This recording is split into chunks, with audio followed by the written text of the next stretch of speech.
Alright, so here's our discussion on Chapter 5, of course, entitled Telescopes. There's a nice picture of a telescope here. Let's scroll down here. Alright, so this is an optical telescope. We'll talk about different types of telescopes, radio telescopes, microwave as well. And all right. So anyhow, these are the different things that we're going to talk about in Chapter 5.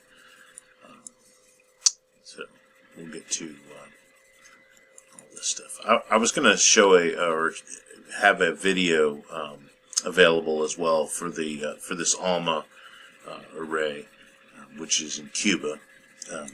Anyhow, it's in one of the deserts of Cuba. All right, so let's get right to it. So when Galileo first turned his telescope to the night sky, he was using a refracting telescope, and so refracting basically bends the light. So using a lens, and to bring the light into a focus. Okay, so that's traditionally that's what people did.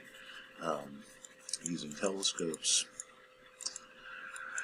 And then, of course, came along, Isaac Newton, and, Isaac Newton actually is the one who invented the reflection telescope, using mirrors to bring the light to a focus.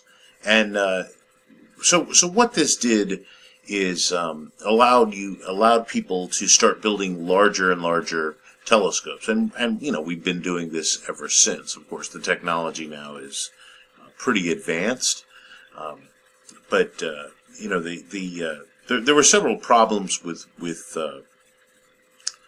just lenses. One of the big problems is when the lens gets to be fairly large. I mean, first of all, they're really heavy.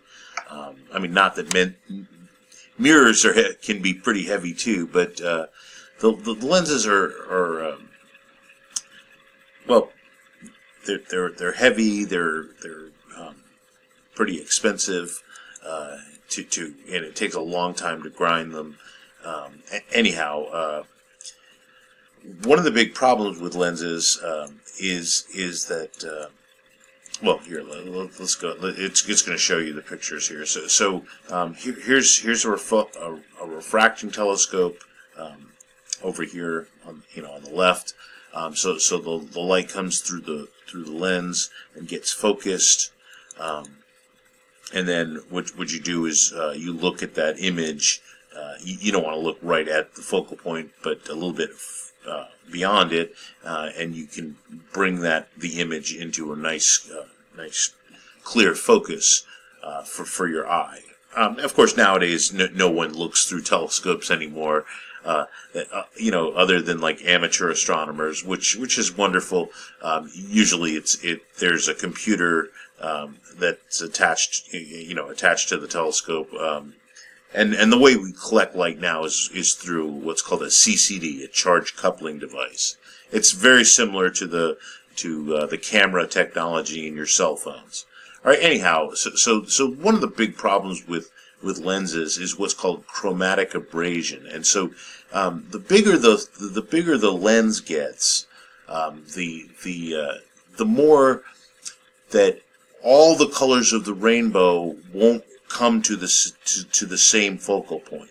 Okay, so like if red light comes through here, and it's going to come to a slightly different focal point than, let's say, green light or blue light or yellow light. So that's a big problem with refracting telescopes when you get them fairly large. All right, so over here, this is the example of a reflecting telescope. So there's a primary mirror in the back, and there's usually some kind of secondary flat mirror to basically to send the image to some eyepiece. All right, so the light comes in. This is this is a parabolic shape, just to let you know, and then it comes to a nice secondary mirror, and then bounces to the eyepiece. So that's this is actually called a Newtonian reflector. Nowadays, a lot of times that this is not as popular as it once was. Nowadays, the eyepiece is there's usually a hole in the middle of the primary, and so the secondary mirror bounces the light back right through the middle of the hole. There's probably some. Here we'll take a look at that in just a little bit, but. So the eyepiece would be down here, and those are called Schmidt-Cassegrain, or just simply Cassegrain for short, type of reflecting telescope. All right. Oops. Sorry. All right. So nobody's building refracting telescopes anymore. I mean, they still sell them, as kind of stuff for kids, which is nice. I mean, that's certainly a good thing.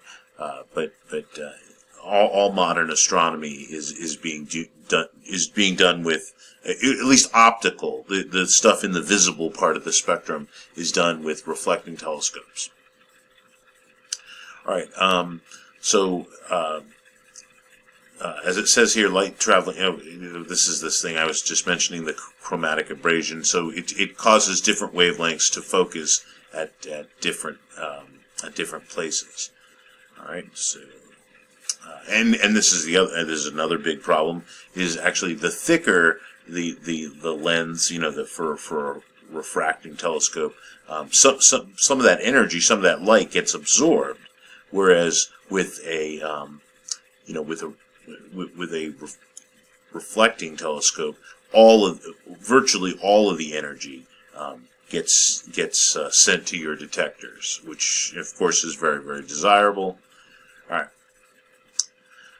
Oops. Let's see. So, sorry about that. I'm going to go slower. All right. So,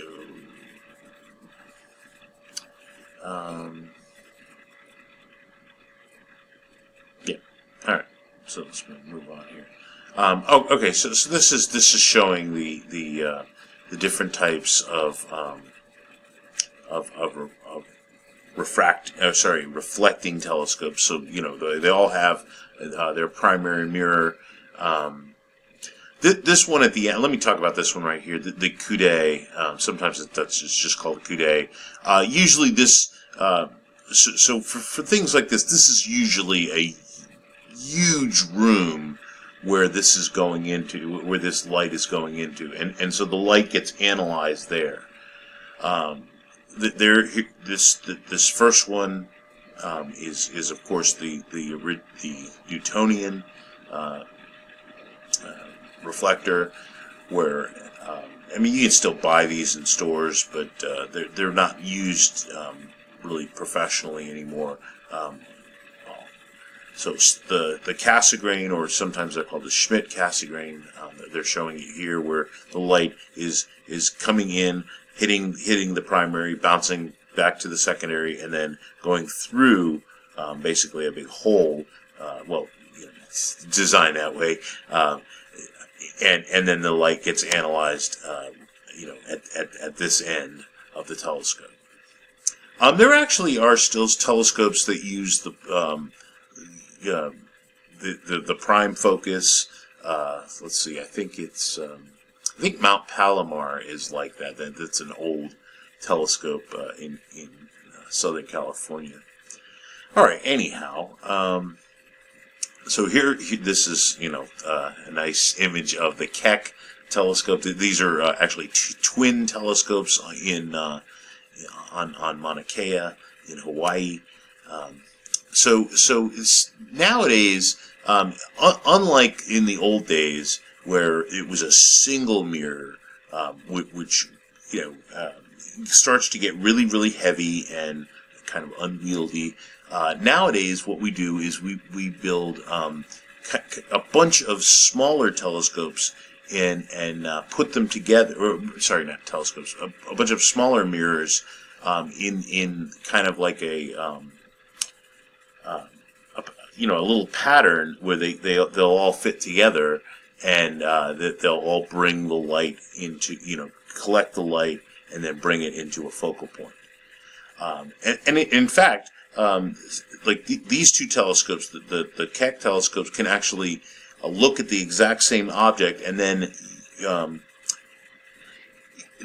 even though the mirrors are in two separate places, you can analyze the light,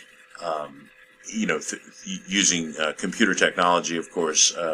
The light that comes into this telescope and then the light that comes into this telescope, combine that, and you get effectively a telescope that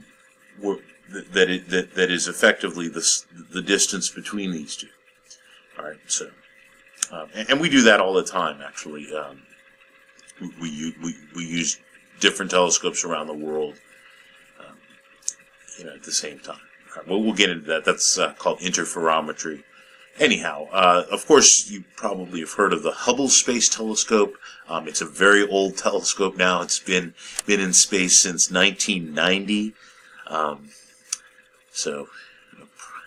I remember when it was launched. It was a pretty amazing accomplishment. Of course, the first few years were problematic for the Hubble Space Telescope, because all that money that we spent on it, the light didn't come to a nice clean focus, and so we had to send up astronauts on the space shuttle, back when the space shuttle was still in use, and basically put in corrective lensing so that the images would come to a focus. And of course, this thing has been in use for more than 25 years. I mean, it's just amazing, the images. I mean, most of what we know about the universe has come from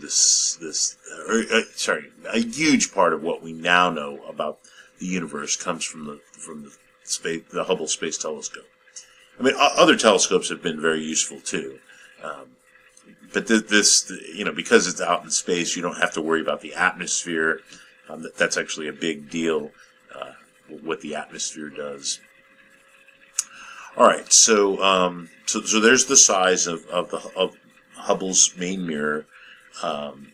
Just to let you know, it operates not just in the visible, but also in the infrared, and also a little bit into the ultraviolet as well. So there's a nice picture of it, of one of our neighboring galaxies, sometimes called M101. Anyhow, the lower picture here is from Hubble. All right.